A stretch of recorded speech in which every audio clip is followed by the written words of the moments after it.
এই প্রশ্নটার দিকে তাকাও তোমরা। স্থানাঙ্ক জ্যামিতি থেকে বলছে যে এই সমীকরণটার ঢাল কত বলছে তোমাকে। তো মনে রাখবা সমীকরণ থেকে ঢাল নির্ণয়ের যে সূত্রটা আছে সেটা হচ্ছে মাইনাস এক্স এর সহগ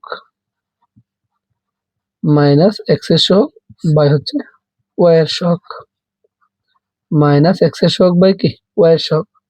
মাইনাসটা অবশ্যই থাকবে, তো এক্স এর সহগটা কত 4, তো মাইনাস তো থাকবেই 4, ওয়াই এর সহগ কত -3, মাইনাসে মাইনাসে কাটা 4/3।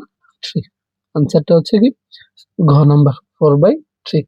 আবারও বলি, যদি সমীকরণ থেকে ঢাল নির্ণয় করতে বলে তোমাকে, জাস্ট মনে রাখবা মাইনাস এক্স এর সহগ বাই ওয়াই এর সহগ।